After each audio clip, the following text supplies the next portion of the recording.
우리 이 시간 앞뒤적으로 한번 인사할까요? 메리 크리스마스.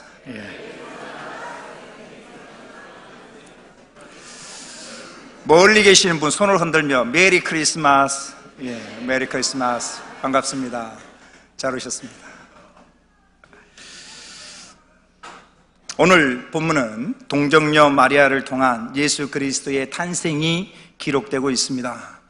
오늘 본문 앞까지는 오늘 새벽에 살펴보았는데 예수 그리스도의 족보가, 예수 그리스도의 계보가 쭉 기록되고 있습니다. 그런데 우리 예수 그리스도의 계보 앞까지, 오늘 본문 앞까지 적혀져 있는 족보의 기록은 한결같이 누가 누구를 낳았다라는 기록입니다. 아버지의 이름이 나오고 그 다음 아들의 이름이 나옵니다. 누가 누구를 낳고 누가 누구를 낳고 라는 식으로 쭉 기록되고 있는데, 유독 요셉만은, 요셉이 아버지잖아요. 요셉이 예수를 낳았다라는 표현은 없습니다. 한번 볼까요? 자막이 준비되어 있는데 성경을 찾아보셔도 됩니다. 마태복음 1장 1절에서 3절까지를 먼저 한번 보시면 이렇게 기록하고 있습니다. 아브라함과 다윗의 자손 예수 그리스도의 계보라. 예수 그리스도의 이제 계보가 쭉 기록되는데요, 2절부터 나옵니다.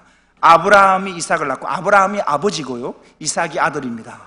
아버지가 아들을 낳았다라는 표현이 계속해서 반복됩니다. 아브라함이 이삭을 낳고, 이삭은 야곱을 낳고, 야곱은 유다와 그의 형제들을 낳고, 유다는 다말에게서 베레스와 세라를 낳고, 베레스는 헤스론을 낳고, 헤스론은 라함을 낳고, 이렇게 쭉 아버지가 아들을 낳았다라고 쭉 기록하는데, 예수 그리스도만은 이런 형식을 띠지 않습니다. 16절에, 1장 16절에 이렇게 기록합니다. 야곱은 마리아의 남편 요셉을 낳았으니 마리아에게서 그리스도라 칭하는 예수가 나시니라. 그러니까 요셉이 예수를 낳았다라는 표현을 쓰지 않고요, 특별하게 이 예수님에 관하여서는 보통 아버지와 그 아들이 낳았다라는 형식을 써야 되는데, 특별히 예수님에 관하여서는 마리아에게서 그리스도라고 칭하는 예수가 나셨다라고 성경은 기록하고 있습니다. 이것은 예수님께서 족보상으로는 요셉의 자손이지만 부계의 혈통을 직접 이어받지 않았다는 사실을 우리들에게 알려주는 중요한 말씀입니다. 즉, 예수님은 성령으로 잉태되어 마리아라는 동정녀에게서 나시게 됩니다. 이것은 예수님께서 한 여인에게서 난 자로서 완전한 인간이 되셨다라는 사실과 동시에 아담의 원죄로부터 오염되지 않으셨다는 것을 나타내는 중요한 말씀이기도 합니다. 오늘 본문 18절 말씀은 이렇게 기록합니다. 다 같이 한번 읽어보겠습니다. 시작.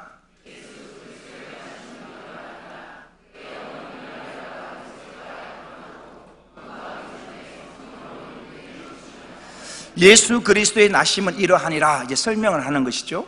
그의 어머니 마리아가 요셉과 약혼을 하고 동거하기 전에 성령으로 잉태된 것이 나타났더니, 유대인들의 전통에서 약혼은 간음과 같은 특별한 이유가 없는 한 결코 파기할 수 없습니다. 그리고 약혼을 하게 되면 법률적으로 결혼한 것과 똑같은 효력이 생기는데, 보통 약혼의 기간은 1년 정도 갑니다.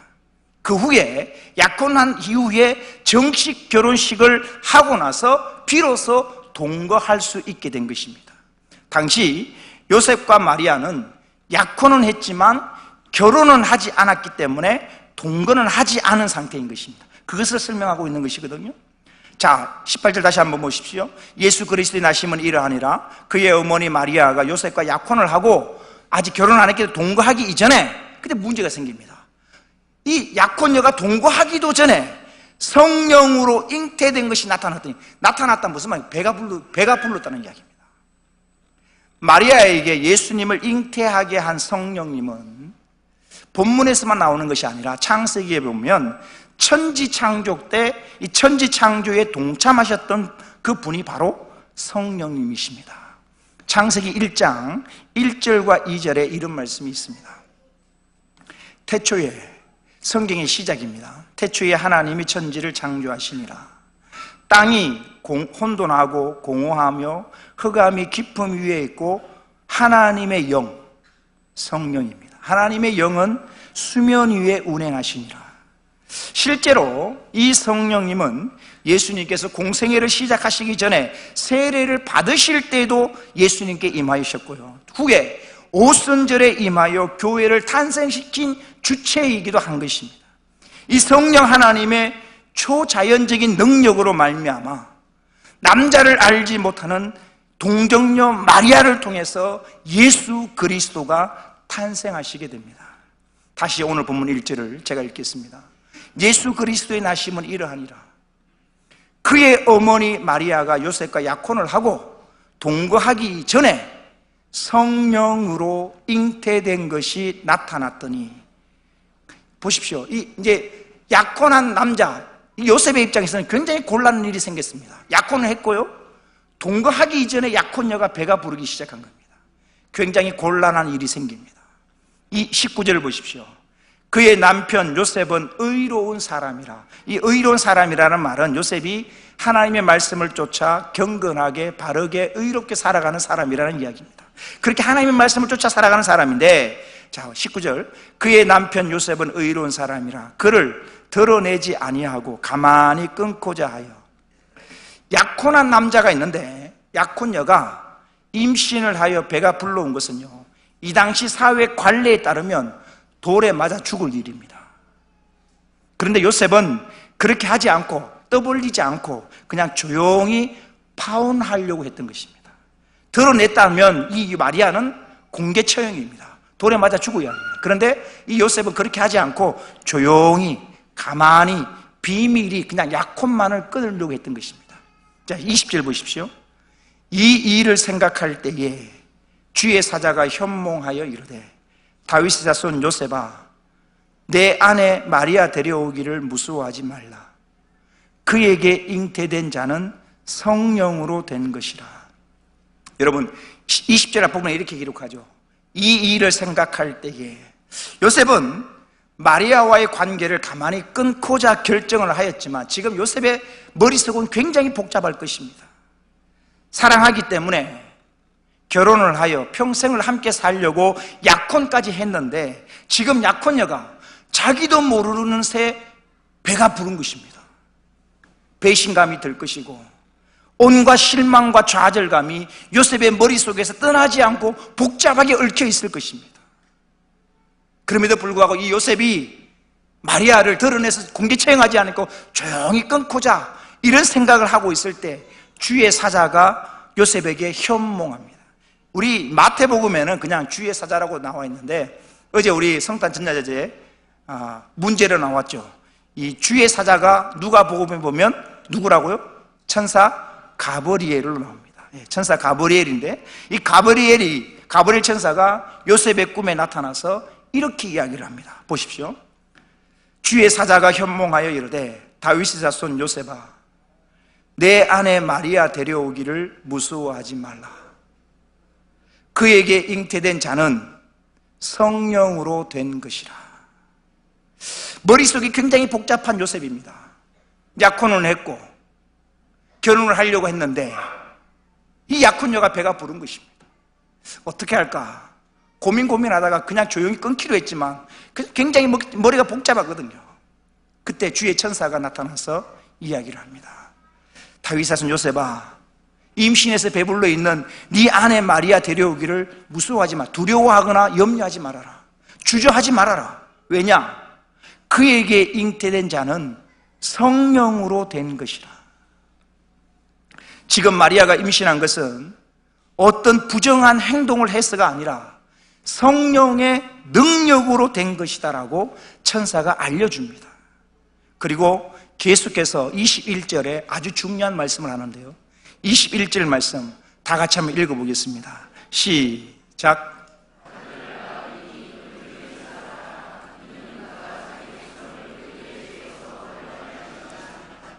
네 아내가 지금 성령으로 잉태했는데 아내가 아들을 낳을 것이다. 그런데 그 이름을 예수라고 하라.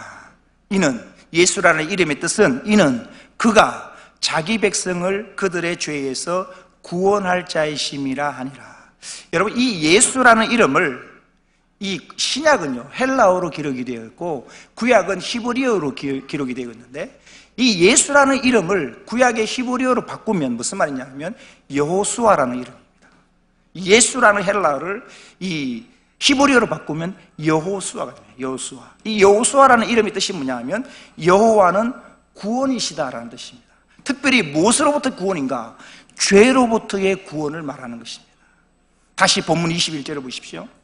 아들을 낳으리니 이름을 예수라 하라. 이는 그가 자기 백성을 그들의 죄에서 구원할 자이심이라 하니라.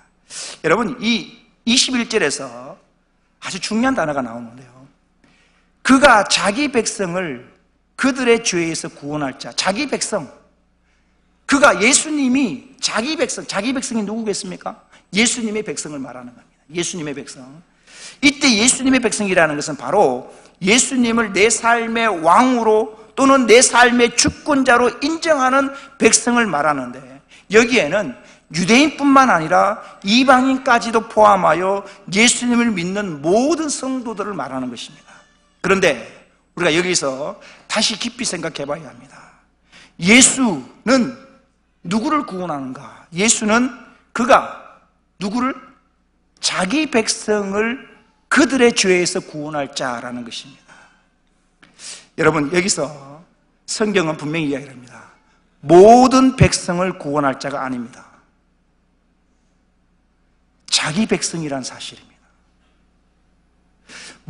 만약에 모든 백성을 구원받는다면, 모든 백성이 구원받는다면 우리는 애써서 전도할 필요도 없고요, 이렇게 교회에 나와 예배 드릴 필요도 없습니다. 왜냐? 어차피 구원받을 거니까요. 어차피 구원받을 거니까요.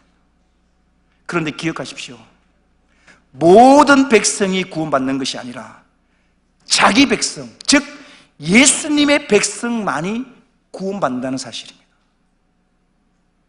그렇다면 저와 여러분이 예수님의 백성이 될 만한 어떤 자격이 있어서 지금 이 자리에 앉아 있는 것일까? 그건 아닐 것입니다. 우리는 주일 오전마다 산상수훈의 말씀을 듣고 있습니다. 그리스도인이 갖추어야 할 8가지 성품에 대해서 우리가 한 주씩 살펴보고 있습니다. 사실 우리가 지금 5번째 성품까지 살펴보았는데, 돌아보십시오. 심령이 가난한 성품, 애통하는 자, 온유한 자, 의에 줄이고 목마른 자, 지난주에 어제 긍휼히 여기는 자. 여러분, 우리가 사실 이렇게 살고 있나요? 내가 이렇게 살고 있나요? 심령이 가난한 자로 살고 있습니까? 정말 죄에 대하여 애통하는, 애통이라는 것은 창자가 끊어지는 아픔입니다. 내가 짓는 죄에 대하여 창자가 끊어지는 듯한 애통함을 가지고 눈물을 흘리고 자복하고 회개함이 있냐는 것이죠. 네 삶에 온유함이 있는가 하는 것이죠. 내가 정말 세상의 불법과 불의와 타협하지 아니하고 하나님의 말씀을 따라 의롭게 살려고 발부둥치냐는 것이죠. 긍휼히 여기냐는 것이죠. 그렇게 살지 못할 것입니다. 여전히 익숙한 대로 옛 모습 그대로 살아갈 때가 더 많을 것입니다. 부끄럽지만 저도 신앙생활 하신 지가 벌써 40년이 넘습니다. 신앙생활 한 지 10년, 20년, 30년이 해도 머리에 지식만 늘어갈 뿐이지 예전과 별반 다르지 않는 삶을 살아가는 자기 자신에게 회의가 들 때도 있을 것입니다. 이토록 못난 저와 여러분을 예수님께서는 자기 백성을 삼아주셨다는 사실입니다. 그러면 빚진 사람은, 여러분, 빚진 사람은 그 빚에 눌려서 다른 것들이 생각이 나지 않습니다. 그런데 돈을 빌려준 사람이 생각지도 못했는데 그냥 빌려준 돈을 안 받겠다고 한다면 이것은 빚진 사람에게 가장 기쁜 소식일 것입니다. 그런데 여러분, 제가 지금 예를 든 기쁨은요, 그 사람 당사자에게만 해당되는 기쁨입니다. 다시요, 수능에 합격했다는 소식은 수능생과 그 학부모에게는 기쁜 일이지만 옆집 사람에게는 전혀 상관없는 기쁨입니다. 또 암에서 나왔다라는 그 기쁨도 환자와 가족에게는 기쁜 일이겠지만 건강한 다른 사람에게는 전혀 기쁜 일이 아닙니다. 그런데 예수님께서 이 땅에 오셨다는 소식이 왜 모든 사람에게 큰 기쁨의 소식이 되는가? 주님이 오신 목적은 바로 모든 사람이 가지고 있으면서도 결코 사람의 힘으로 해결할 수 없는 죄의 문제를 해결하기 위해서 예수 그리스도가 오셨기 때문입니다. 로마서 3장 10절에 이런 말씀이 있습니다. 기록된 바 의인은 없나니 하나도 없으며 이 땅의 모든 사람은 다 죄인이라는 것입니다. 이 죄인은 로마서 3장 23절에 이렇게 기록합니다. 모든 사람이 죄를 범하였으며 한 사람이 예외도 없습니다. 모든 사람이 죄를 범하였음에 하나님의 영광에 이르지 못하더니, 그래서 모든 사람이 죄를 지어서 결과가 뭐냐? 6장 23절에 이렇게 기록합니다. 죄의 삭은 사망이요. 모든 사람은 죄인입니다. 이 죄 때문에 죽음이 오고 이 죄 때문에 지옥이라는 곳에 가는 것입니다. 그런데 죄 문제가 해결되어지면 죽음의 문제가 해결되어지고 죄의 문제가 해결되어지면 지옥의 문제가 해결되어지는 것입니다. 이런 죄의 문제를 해결하시고자 하나님의 아들이 2000년 전 이 땅에 오신 것입니다. 할렐루야. 그래서 예수님이 이 땅에 오심이 온 백성에게 큰 기쁨의 좋은 소식이 되는 것입니다. 누가복음 2장 8절에서 11절에 이런 말씀이 있습니다. 보십시오. 그 지역의 목자들이 밤에 밖에서 자기 양떼를 지키더니 주의 사자가 곁에 서고 주의 영광이 그들을 두루 비추매 크게 무서워하는지라. 천사가 이르되 무서워하지 말라. 보라, 내가 누구에게? 온 백성에게, 죄를 가지고 죄짐을 지고 죄 때문에 괴로워하는 이 죄와 죽음의 문제에 얽매여 있는 모든 백성에게, 온 백성에게 미칠 큰 기쁨의 좋은 소식을 너희에게 전하노라. 온 백성에게 미칠 큰 기쁨의 소식이 뭐냐? 11절입니다. 다 같이 읽겠습니다. 시작.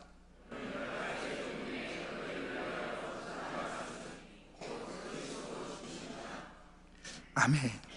말씀을 마칠까 합니다. 오늘은 하나님의 아들이신 예수님이 2000년 전 이 땅에 오신 아주 기쁜 날입니다. 예수님께서 이 땅에 오신 이유는 자기 백성을 그들의 죄에서 구원하시기 위해서였습니다. 사랑하는 성도 여러분, 저는 말씀을 준비하면서요 굉장히 감격이 되더라고요. 주님이 오신 이유는 모든 백성을 구원하기 위함이 결코 아니라는 사실입니다. 자기 백성, 예수 그리스도의 백성, 자기 백성을 구원할 자, 이 자기 백성 안에 자격 없는 우리가 포함되어져 있다는 것이, 내가 포함되어져 있다는 것이 얼마나 큰 은혜인지요. 자격 없는 저와 여러분을 자기 백성 삼아주심에 감사할 수 있는 저와 여러분 되어지기를 원합니다. 또한 내 죄를 구원하기 위해 이 땅에 오신 예수님께서 내 죄 때문에 십자가를 지셨음을 기억하여 이제는 더 이상 죄의 종이 아니라 하나님의 거룩한 백성으로 살아갈 수 있는 저와 여러분 되시기를 주의 이름으로 축원합니다. 기도하겠습니다.